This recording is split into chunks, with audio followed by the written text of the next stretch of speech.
Hey dolls! Welcome to Pinky's podcast. This episode may contain some naughty language, so if you're a delicate doll, bye bitch! But before you go, please hit like and subscribe. Thanks, honeys! Hi guys, welcome back to Pinky's podcast. Guess who's back? Back again. The creepo's back. Don't tell your friends. By unpopular demand. No, actually by popular demand. Really? Do you know that your episode, I was checking this on YouTube, it's one of the most watched episodes. I don't actually know, how do you know how many times it's been like played on Spotify? You have that information, don't you? No, it's been played, yeah. It's probably one of the... Oh, well. He's checking his own episode Interesting going, people like me. No, I've not listened to it myself, but I've checked out the metrics. I think people are just noisy. I think people are nosy bar stewards. And I think I'm just a really interesting guy. I think you are. Mm-hmm. To be fair, most people that have seen me have gone, oh, I didn't know Paul did that. Oh, yeah. Oh, bloody hell. Like, yeah. I didn't know he was that handsome. Oh, Christ. Hear that quite a lot. Anyway, so as you can tell, kind of, you can't really see the backdrop in this bit, but we're going to do a picture afterwards, aren't we? Yeah. But it is spooky season, people. It is spooky season, which is the most wonderful time of the year for me. It's your favourite time. It is. And all my spooky bits are in boxes right now, but let's not go there. Yeah. Don't mention the move. Yeah, no. So... basically, I wanted to get you on because you're a bit of an anomaly in this sense when it comes to spooky shit. Mm-hmm. Because you are a major skeptic, but this is why we are very similar in that we research everything. Yeah.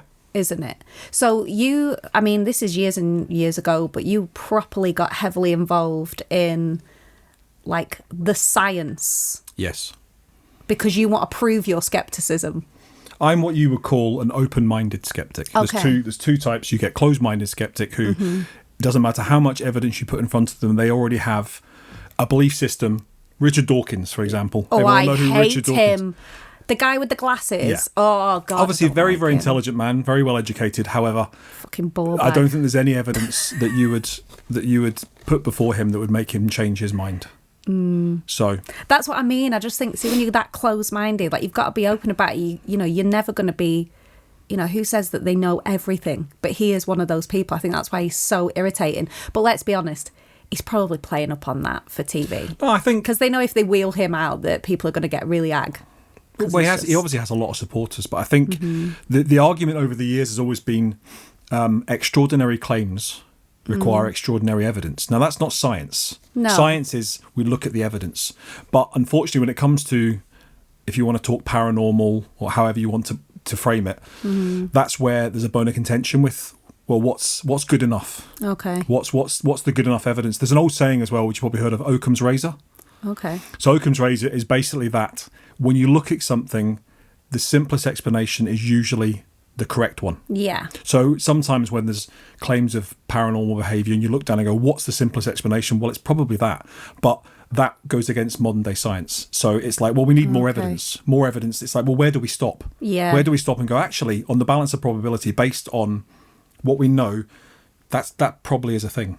Yeah. Just because we don't understand it doesn't mean it doesn't happen. And that's it. I think maybe, obviously, there was a huge kind of, I don't know if it was resurgence as such, because obviously, like mediumship and all that goes way back. But there was something on the TV today and they were talking about, like after the World Wars, that there was this huge response to, people wanting to know about life after death, about getting messages about, because so many people passed in such a catastrophic way.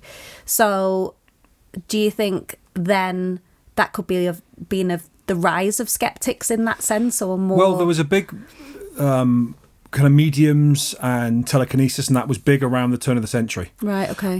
That's when you had people that were doing, ectoplasm, materialisms in the dark and stuff. And Houdini was very much into that. He was an investigator he wanted to believe it. Mm-hmm. So that really was a big part of the late 1800s, early 1900s. It still is today, but I think it was more so then because it was new.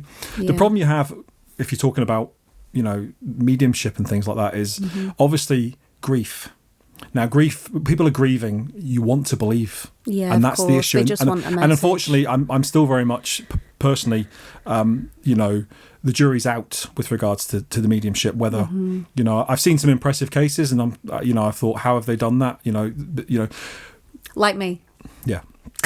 Well, there's obviously famous people like Darren Brown, who, he does cold readings. Cold readings is where you're suggesting things and you're looking for a reaction in the audience. And when you actually go back, it's mind control. Yeah. Yeah, I mean, it's what they'll do is they'll look at an audience and they'll take very generic. I've got an older man, and people start to twitch. I've got a J name. Oh, John. Most people have a John in their family who was older. Had problems breathing. Well, a lot of people have problems breathing. Dying. That's the thing. It can be very vague. Yeah. But when you go away, you go, oh, they told me this, and it's like, well, actually, if you were to take all the bits of information they got right and take 100 random people and apply them, I bet most of them would say, yeah, that's... And like you say, there's going to be people in the audience that want to relate it to themselves, because I go to a lot of, psychic nights, and there's always the reading stealers, and they'll always be, that's me, and you're like, really? Like, you've taken every fucking reading tonight, but at the same time, you're going...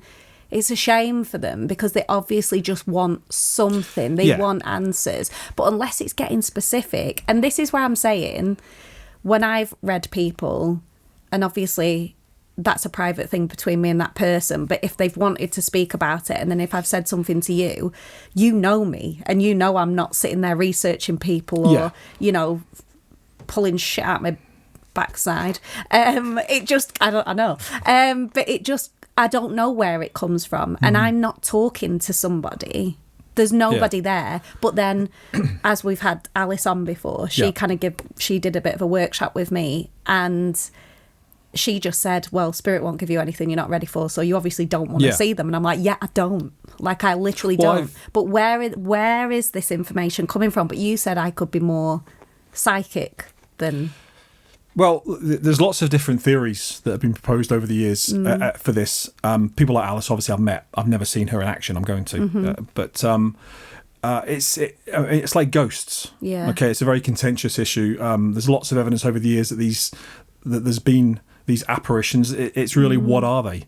Are they disincarnate spirits? Or one theory is it's almost like a photograph of energy from time that's just getting played over and over and over, like a rerun. So it isn't a person. It isn't. I do think a lot of it is that, because if you think, especially towards the end of somebody's life, if they talk about hauntings of certain places, but it's energy, isn't it? Because that person's energy is going to be in something. It's like a lot of the time, if I go to like antique places or I'm looking at vintage jewelry and things like that, you get a vibe, and it's strange. Like, I don't know, and you will say that because it is energy, isn't it? Because you think if somebody's been so close to something that they've held onto them, like a piece of jewelry, it's got to have something of them, some energy or something. Because did we watch? There was a documentary about people that had transplants, like heart transplants, things like that. And I think we watched a show, and there was a child, and he had these memories, and it was like, what? Like, how is this happening? But that's just from taking somebody's organs,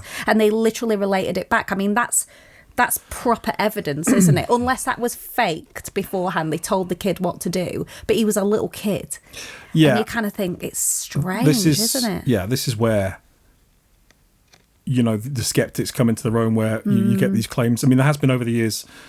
There's lots of people talking about reincarnation. Basically, there's lots of studies. A guy called Bruce Grayson who has studied it for 30 years, and he's got some amazing cases. Which, on the face of it, you can't explain it away. No. How a kid would remember this, remembers being a pilot in the war, and they fact check it, and you can say it's fraud. That's the easiest thing in the world for a skeptic to go, well, this is the family are in show. On it, and it's like, it's just lazy, I just think, because it's like, well, that you think that's easy, but conspiracy theories are very, very hard to keep. Yeah. Very, very. People think, this is COVID's conspiracy. This, I've got no idea of the complexity involved in having multiple people lying, because remember as well, when something's a lie, you don't remember it the same because it didn't happen. No. If we were to discuss what happened today, our memories might change slightly, but we would pretty much be on the ball. But if you're talking about a lie, and in a year's time, remember that lie. Well, it didn't happen, so you're not recalling it from memory. Yeah. So it's incredibly hard. Conspiracy theories, the more people involved, it's so unlikely. And that's true even when people recount things from memory. It's different. Yeah, it's fallible. Memory is. Yeah. So I don't subscribe to that. Well, it's falsehood, especially when it involves little kids. Like you say, it's very, very complex to have them in on it and to never turn around and go, Mum told me this, or so there's some very interesting cases of which again I don't know what the well, there's a lot involving kids. I mean, I've had friends that have told me things about their kids saying things, and they see this woman and they see that person, but then there's probably truth to say, kids are more open. They don't have any skepticism, they don't have any barriers, do they? Because they still live filter. In that sense. No, and it's like my brother, he doesn't have the filter of things won't happen. He does live in a world that he thinks, well, I want this to happen. Yeah. And it usually does. Yeah. If he wants to meet a band, he's going to fucking meet them. Do you know what I mean? But kids have that in a sense of, no holds barred. They can dream it and be it. So then if something is happening, they can see something, they're more open to it. What's the likelihood there? Do we believe it? It's an interesting concept. Why are we here? What happens when we die? I mean, it's that's. I'm sure everybody has contemplated that question because it's going to happen to all of us. But you've asked that question and you've researched this question, so you got involved. So about over 20 years ago, probably about 24 years ago, I was really interested. Well, I still am. I follow certain scientists and researchers. And I was involved with the Scottish Society for Psychical Research. So there's a main one in the UK, which is just the Society for Psychical Research, and we have a Scottish one. And what they basically did back then was we would go out. I wasn't really so much involved in a lot of it because I was working a lot of the time, so I was just following the research. But they would go out if somebody claimed to be a medium. They would go out and they would try and do experiments, controlled experiments. Into basically things like one of the most common ones is blind and double blind. So you would have the medium in a room, not with the person, with somebody else, and that other person would be in a different room, and they've never met. Yeah. And then they would give information. Then they would go and say, "Does this relate to you?" Because you can kind of rule out cold reading because if I'm not looking at the person and I'm looking for little signs, when I see a name and I see a twitch, and I'm like, right, that name means something, and that's what cold readers do. So that kind of thing. But that's been done was done on a much larger scale. As I was saying to you, mediums like John Edwards, who were very, very famous back in. About 20 years ago, they were on TV, and there was lots of Gary Schwartz, a professor from Arizona, kind of studied him heavily using double and sometimes treble blind. Right. And it was still they were giving correct information. Yeah. There was some. I mean, I'd have to go back and look to see what the kind of really, really good bits were, but. The trouble with things like mediumship and probably psychical research in general is there's so many frauds and charlatans. Yeah, of course. It gives it a bad name. Yeah. So people just straight away go, it's a lot of rubbish. Yeah. And they say, well, if you're a psychic, why don't you pick the lottery numbers? And that's a fair point. Well, yeah. There's things like that. But it's things like when they go, I've got a J name. Well, what's the name? Well, yeah, you can get all the specific information, but you can't get a name. Yeah. You can just I hear the name. There's things like that which I don't know what's going on there and people are genuine, but it doesn't help. No. It doesn't help get it taken seriously. But there is a lot of people out there that do take it seriously, and from things of something like near-death experiences and out-of-body experiences, which have been around since Raymond Moody coined the phrase in the kind of 70s and wrote a book about it. The thing is as well, from something like mediumship is a bit different to near-death experiences. Like near-death experiences, there's very few serious scientists or doctors who don't accept the reality of them. They do happen. Right. The issue is why. Right, okay. That's where the arguments are. Yeah, because there's a thing, isn't there, that they're saying, when they're saying they see a white light and all this, that it's a chemical reaction. Yeah, they say it's your brain firing. Yeah, as you're dying and your brain's shutting down, it's firing off endorphins and drugs and stuff, and it's basically a fight or flight kind of thing. And yeah, so that's the kind of argument. There's been lots of arguments over the years put forward from different people of hypoxia, lack of oxygen, and all this kind of stuff. A lot of them have been disproved. It just doesn't happen. What doesn't happen? Well, things like lack of oxygen to the brain would put you into this heightened state and things like that. But what's interesting for something like NDEs is there's a study by a guy called Dr. Sam Parnia. Right. If any of you are interested in this, look this guy up. Dr. Sam Parnia. He's a UK. He's an American. He lives in America now, but he's from the UK. He's a critical care doctor, and he has over the last probably 20 years carried out studies called AWARE study. I can't remember what it stands for. Right. And what that's been doing is it's a massive clinical trial, and within critical care departments, I mean, people that are very, very close to death, have serious medical conditions, they have put like shelves at the ceiling height with specific shapes, numbers, something you could only see if you were up there. People claim to float out of their bodies, and to see if anyone actually has a near-death experience and says, by the way, I saw a red triangle with a yellow circle in the middle on that. So there's been a few interesting ones. I don't think anyone's correctly identified any of the shapes, right? Which is what the skeptics have jumped on and said, well, it doesn't work then. But then his argument is that see if you are in a cardiac arrest and this does happen and you do go into an out of, that's going to be so mind-blowing. Are you going to be caring about what's on the ceiling? What shape you've seen? You're not. Exactly. There's been lots and lots of documented cases where people have said, I rose out of my body and I saw this guy walk in and say, I need this, and he grabbed this tool which looked like a hammer and it had a saw at the top and then afterwards they spoke to the doctors and they said that's exactly what happened. Oh my God. And that happened while that person was in cardiac arrest. Wow. So they had a flat ECG, no heart rhythm, and they had a flat flat EEG, which is electrical. Wow. So physically they're unconscious. So there's no way, what Sam Parney argues, there's no way in a situation like if something can be proven that's taken place when that person is effectively, they're not dead because they come back, but they have met the criteria. They've gone beyond the threshold of death where they have no cardiac output, no brain because output.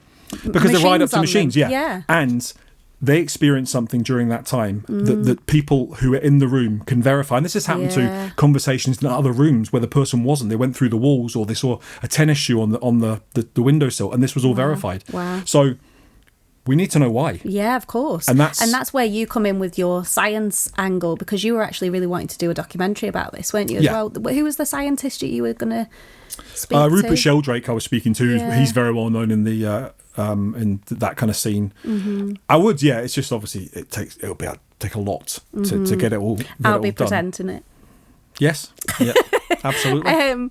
But you spoke to him not long ago, didn't you? And he was just like, "Look, I'd love to be involved, but he was just." He said, as long as it's not because if it goes on the mainstream, then the mainstream narrative will be let's wheel out Richard Dawkins. Yeah. And he talks openly on YouTube. There's a few encounters he had with Richard.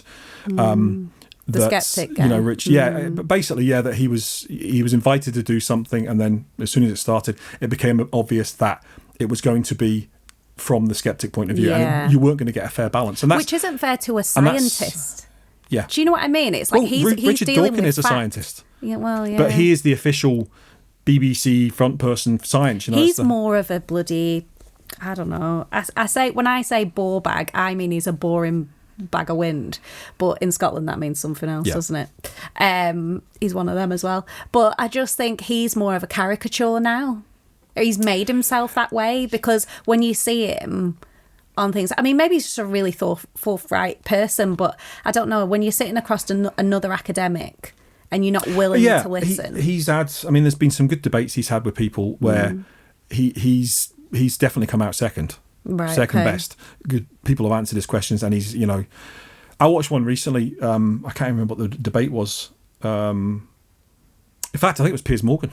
Oh, right. I think Piers Morgan was having a chat with him, and he mentioned near-death experiences, and Richard Dawkins said, I think you should listen to Susan Blackmore about that.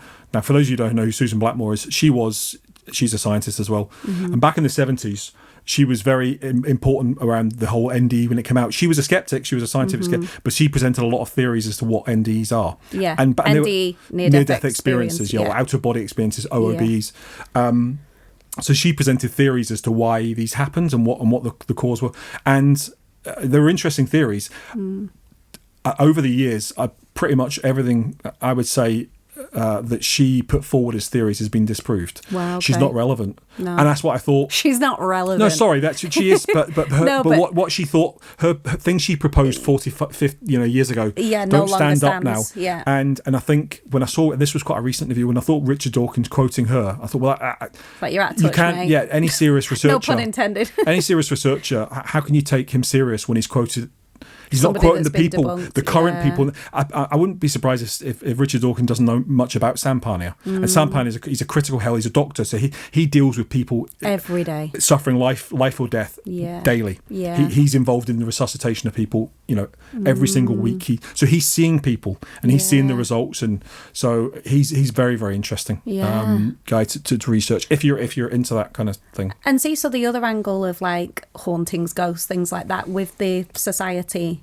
What is it called again? The Scottish Society for Psychical Research, the SSPR. So they're kind of like the Ghostbuster type people, aren't they? Kind of, yeah. But like scientists, but they would actually do home visits to check. They would. I mean, things as well, wouldn't they?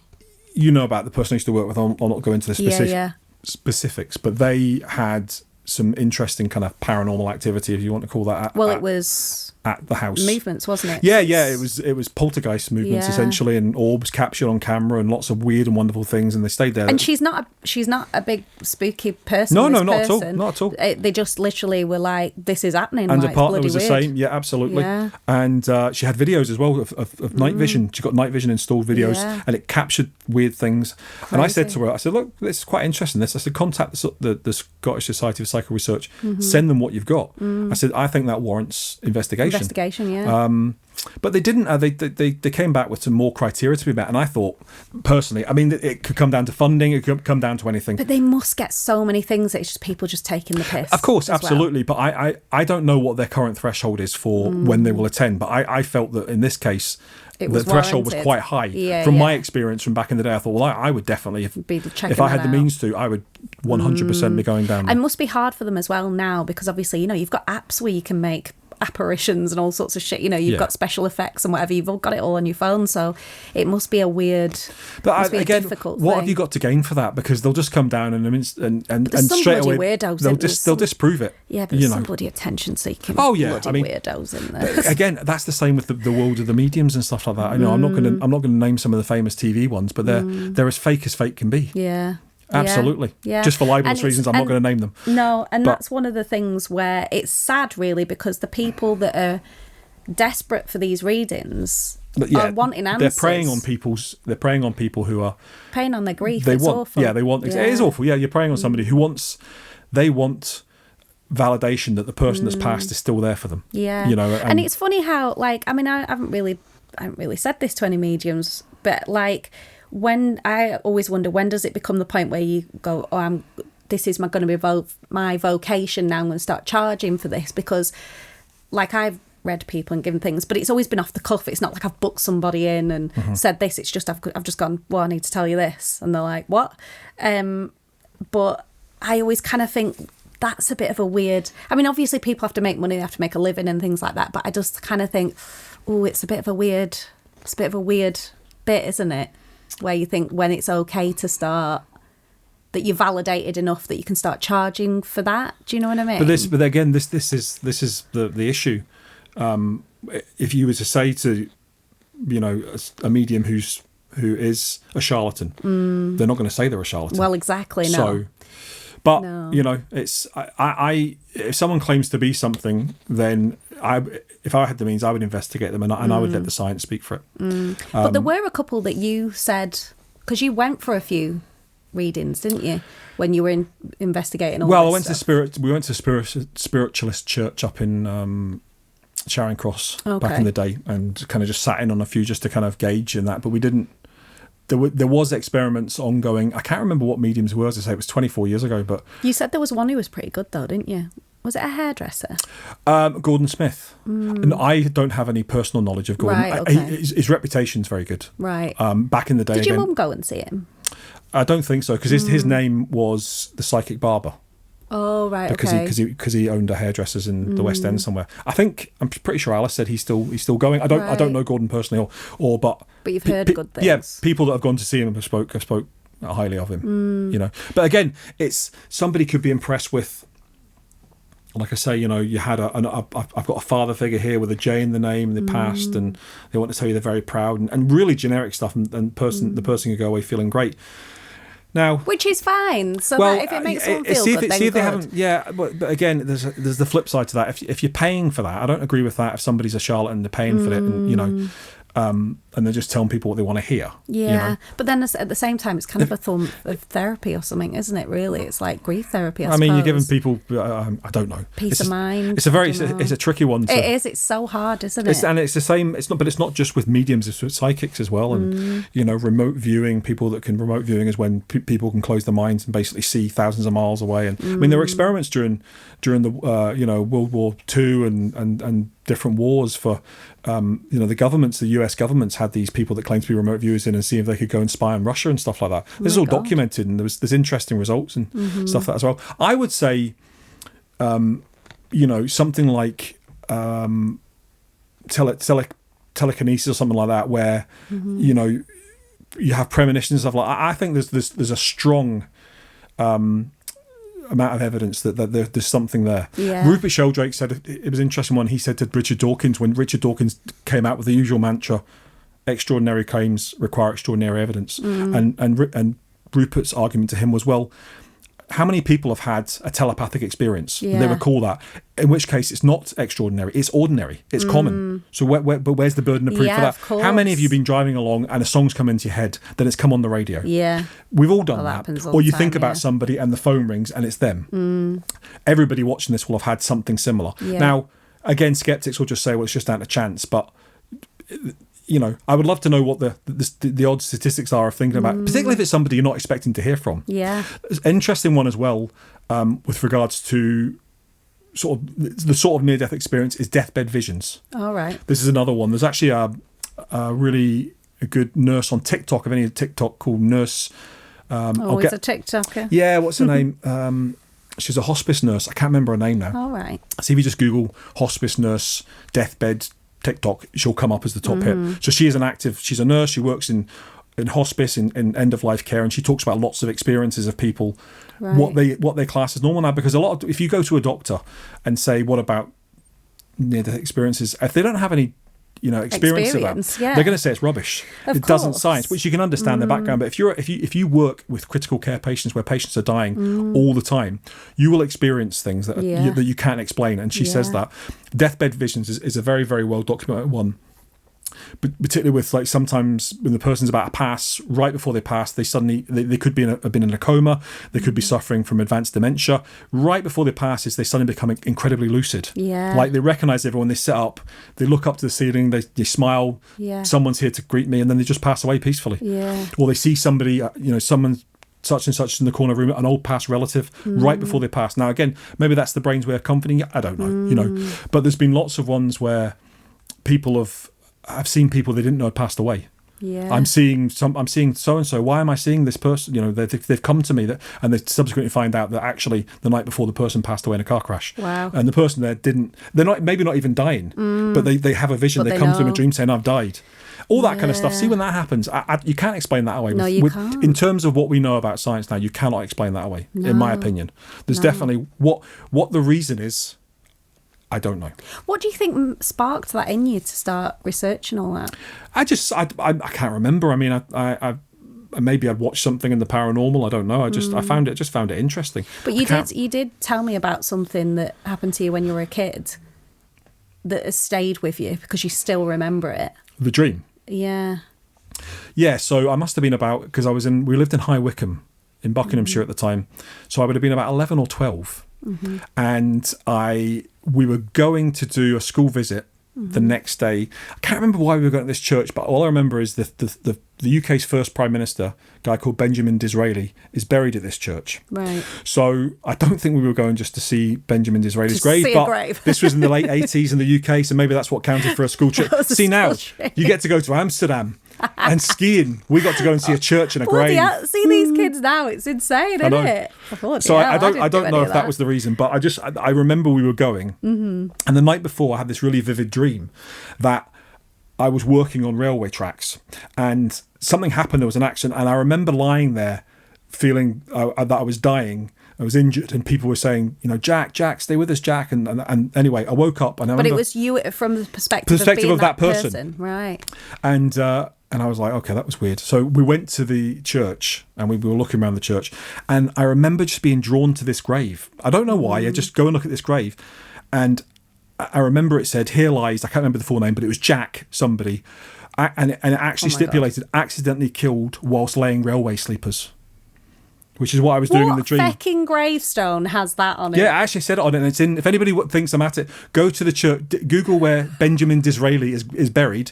Go to that church, and you will find in the cemetery the grave of somebody, and it says accidentally. Because I remember seeing accidentally killed whilst laying railway sleepers. So sleepers are the bits of wood that go between the two metal bits. Yeah. So that stuck with me to this day. Now I remember at the time thinking, what did you feel like? Like, what did you think? I don't know. I just remember thinking, whoa, did I dream about that guy? Yeah. It's things like that. Again, I like strange. to see a skeptic's thing will just say, well, it's just coincidence. Yeah. That's the easiest thing in the world. You knew you were going there, so you looked up all the places. Well, you went there before. I couldn't in 1988. We didn't have the Tinterweb. Exactly. We didn't have mobile phones. Exactly. We had nothing. So there's they no way. didn't have a list of all the fucking gravestones. I would have had to go to the local library and get a book out Christ. to find that information. So no, that's not a plausible I don't even know that explanation. there'd be a book. Don't even know that it would be. Or the there. church. I would have to go and see the death register, the burial listing for that. At age 12, I don't think which you're is going to ridiculous. do that. So that I know you're a nerd, but let's not take it. So that far. for that one, that's That's quite interesting. Yeah. And what happened when you told people? I can't remember, to be fair. I'm pretty sure I told my mum and dad. So I'll ask them. Your mum's told me things as well, because she's open to it, isn't she? As well, she's come to a few psychic nights with me, and she's told me things. My dad's about no, your dad's not at all. I think maybe that's why you're in the middle. I think maybe that's why you kind of want to know both sides. Yeah, I've never been. You want the facts. Yeah, I've never been sheep mentality. I don't. If 100 people come up to me and said this happened, I would still go and research it to make sure. And that's like you're saying about debunking all these, things online about stupid, and anything that's going on. There's all this, Illuminati or the COVID or all these stupid things. And it's like you say, really, you really have to look into it and not just believe everything that you see because it's, it's all clickbait. It's all clickbait. But you've got to think, if there was a lie, how many people it would take to keep that. And is it a reality that you could actually do that? No. Do you know what I mean? A conspiracy to that level. They couldn't hide it. No. How can, I'm not going to get into the politics of COVID, but, all the conspiracy. How many thousands of people would that take to have to lie? People at the top of governments across the world. See, when you actually sit and think about it, it's utterly ridiculous. Yeah, because somebody would utterly ridiculous. Of course they would. Yeah. That's just... Yeah. You can argue about where COVID came from. Mm-hmm. Is it man-made or whatever? That's fine. But don't try to say COVID's a lie. It's just ridiculous. No. But that's the thing now. People put stuff on social media and people are too quick to read it and go, oh, did you see that video about that guy that done that thing? And it's like, well, have you done a modicum of research? See, we had this conversation, didn't we? And take it as go away, go on to Google. It takes you 2 minutes. Google the video and you'll probably find fake. This has been and there you go. But people write to go, I saw that video of that guy, the one that he was levitating over London. Yeah. Right, was he? And this is the thing. It's like it only takes you to tell one person, to then they tell the next person, the next, and that's how these things grow. And then they start adding things on. And it gets embellished. Yeah. It's so true, though. It is so true, because we were talking the other day. Remember I said I'd seen that video about this guy that they're saying's Elvis? Yes. And it is weird. It is bloody weird. But like you say, all the clips and stuff, you'd have to go and research everything. Absolutely. But every claim it makes. But just putting that little seed there makes you think, and you're like, but that's a classic one, because there was a lot of people who watch that video and it says this guy.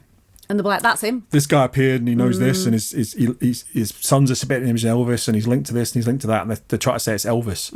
We'll just watch that and go, well, they won't research a single claim that video is made. That's him. Where you can 5 minutes on the internet, you'll be able to find if any of those claims are spurious. This is what you're up against in the world now, people, isn't it? It's just too easy to just go, oh, that's accepted, and jump on the bandwagon. But it's just, I would start ranting if you would.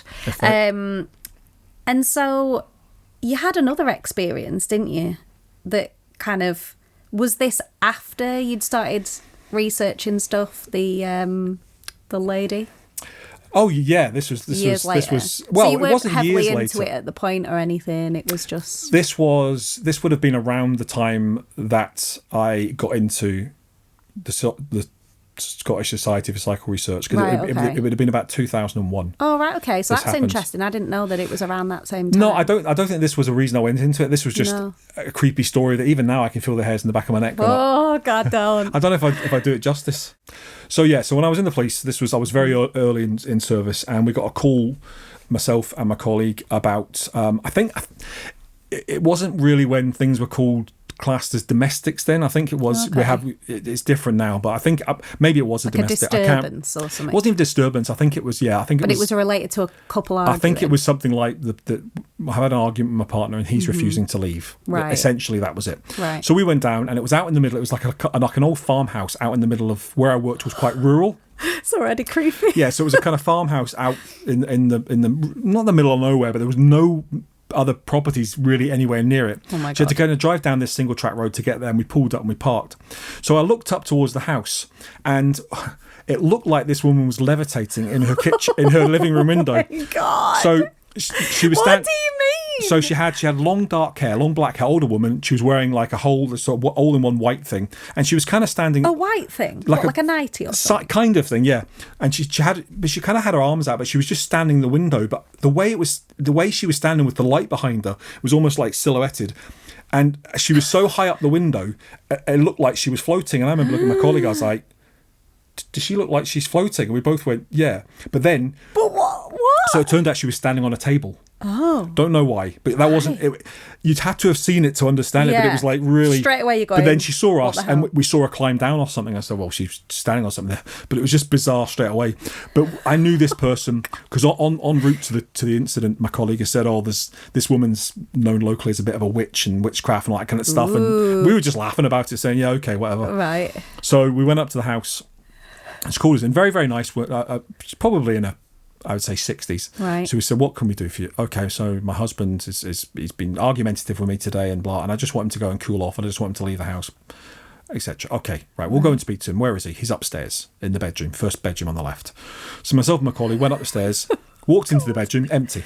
Nobody there. So okay, right. Checked every single room in the upstairs, nothing. So we called them and we said, look, there's nobody here. And she's like, no, he's in the bedroom. So she walks past us, walks into the bedroom. So the bedroom's quite sparse. There's a bed, there's a little bit of a table, and there's a chair just in the corner, just like a single chair. And she points at the chair. She goes, no, he's sitting right there. Can you speak to him? So straight away, no, at that point, I'm thinking there's mental health issues. Right, okay. So I'm not taking it seriously at all. No. So we looked at each other and we said, oh, right, okay. So anyway, so I'm getting some details. We're ignoring the chair. So when you walk into the room, the chair was in the far corner, so you'd have to kind of walk past. So when she had this older dog had kind of plodded up the stairs. So when the older dog walked in, and we just said hello, and then fixated on this chair, right? The dog. So we weren't paying any attention to this chair whatsoever. We were at the other side of the room just taking details. This dog walked past us, went up to the chair from about 2 feet away from the chair, and started growling. Like that, oh my like that dog, God. That dog could see something we couldn't. Or oh my God! That dog was aware of something that. And me and my colleague looked at each other, and I've got the goosebumps, the hairs in the back, and goosebumps. And me and my colleague looked at each other, and I was like, "Let's get the fuck out of here right now." This is weird. Was she just still standing there? Yeah, she was just talking. We just went, okay, right, we've got to go. We made our excuses. So we went down the stairs, closed the door. You were just like, right, did you speak to the chair or anything? We went out. No, that was it. That was enough for me when I thought that dog is growling. It was a big room, and it went right up to this chair. It wasn't just it was growling at this chair. Oh, no. So we made our excuses down the drive. What was she saying as you're trying to get out? I have no idea. You were just like, shit, get me out. I was like, okay, well, listen, yeah, but so anyway, we got in the car. The car wouldn't start. Oh, right? Fuck off. So he's kind of like, I'm going, what's going on? He's like, the car's dead. The car's dead. Why? We hadn't been in there that long. We hadn't left the lights on. The car was fine. It just wouldn't stop. Next thing, the door of the house bursts open, and she's running down the drive. She's like, officers. And I'm like, start the car. He's like, it won't start. So she got the car and we drove off. And honest to God, as I say, it still gives me the creeps now. Oh, it's just everything about it was just that poor woman. And we were telling people, you left that defenceless woman. And we were telling people back later on, and they were just like, oh, "What?" Yeah, when you got back to the station, were they like, "What?" I can't remember. It was just Oh my God! Did she phone again? Can you remember any of that?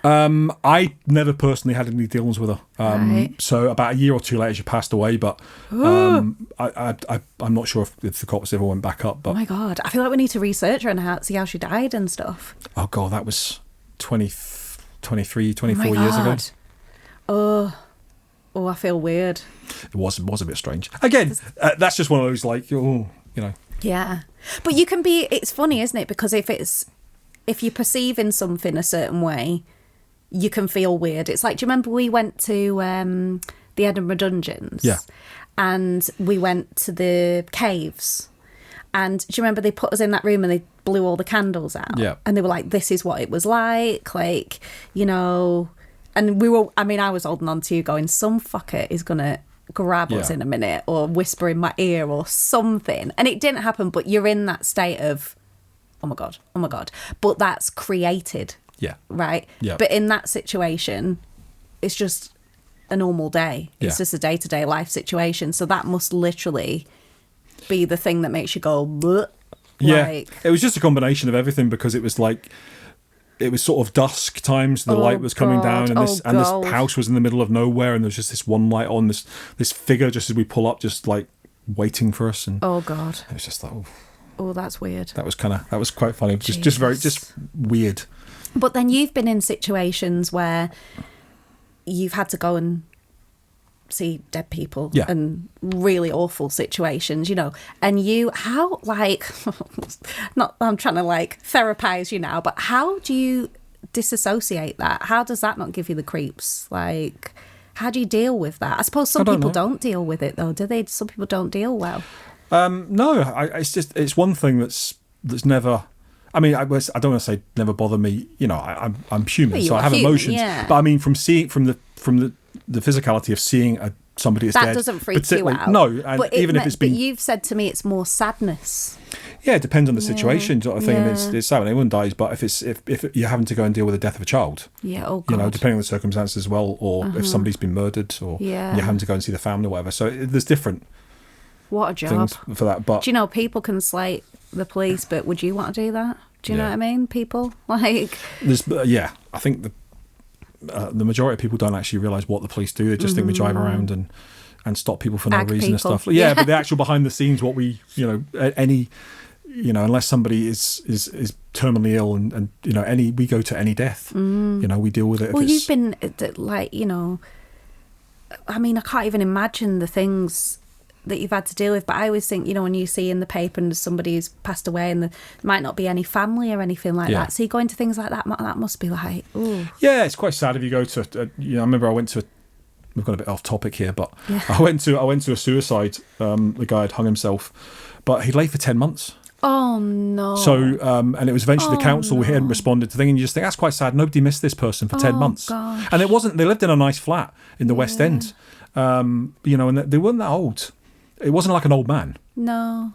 And you're just thinking, somebody must have family somewhere. Somebody somewhere has not, for 10 months, you've lay there and nobody's gone, I'm concerned for. As I say, it was the cat. He stopped paying his bills, his council tax and stuff. That's the only reason he got found. Wow. Because the council went up and basically got us up to 4th century and we found him. That? I know. So stuff like that. People look out for your bloody neighbours. Yeah. Do you know, I was talking to one of our neighbours the other day, and she was saying, she's saying, you've got to keep the community going. Now, I will say that there's more community up here than back where I'm from now, but it's like, you do have to do that, don't you? You do have to have connections with people. You just get off your phone. Speak to people in the street. I mean, we go out walking all the time, don't we? Yeah. And people will say hello to us. We don't know who they are. Yeah, but I think that's the Scottish way of, if you're out running and you run past another runner, you go, all right.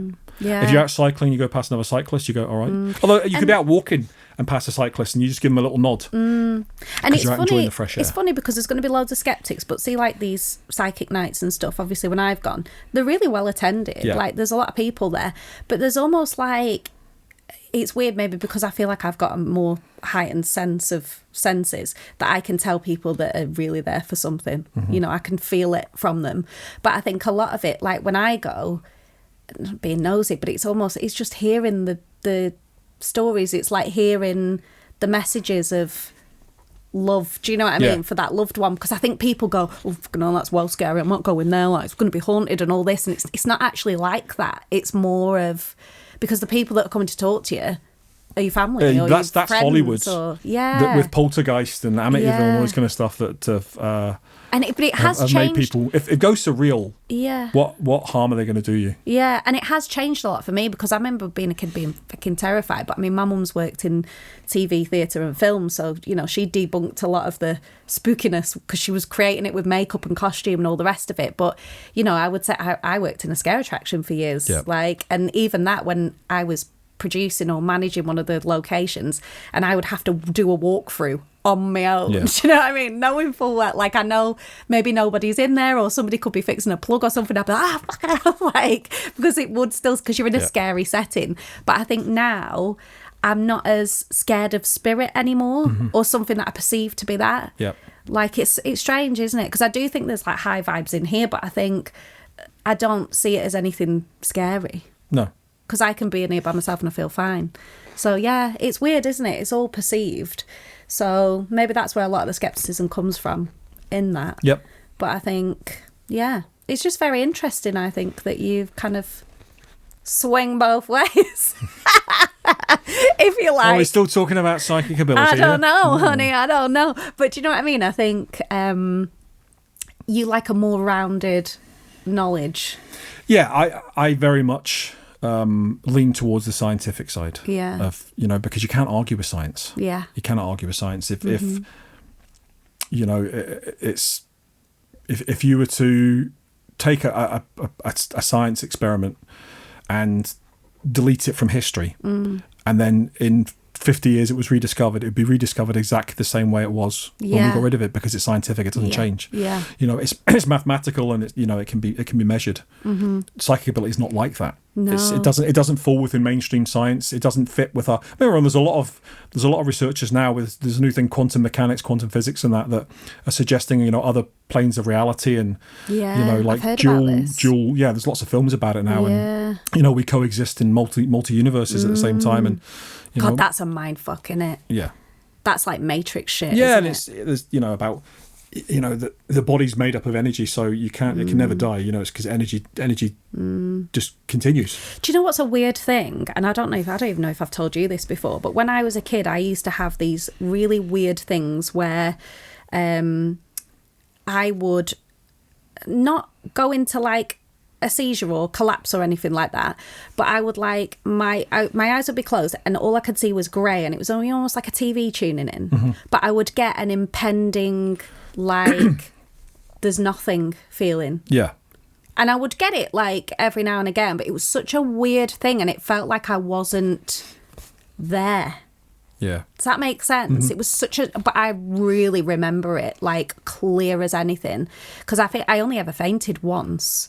And this was years later. I think it was after I'd done my theory test, and I think I'd just been so stressed that morning, I hadn't eaten or anything, and then I'd done this theory test, and then afterwards I think we were in bloody TJ Hughes or something, and I friggin' had a wobbler and fell, but I think I was just low sugar or whatever, but I had that same kind of weird grainy, like a TV, like, you know, when old TVs used to try and tune in, like that, like weird. But I super remember that being a kid, and when I've started hearing these things about these other planes of existence, like we could be existing in multi-universes, it's like, the Avengers are pushing that as well with the multiverses and that. So, but it has to come from somewhere, doesn't it? Do you know what I mean? It's like theories. These ideas, everything's.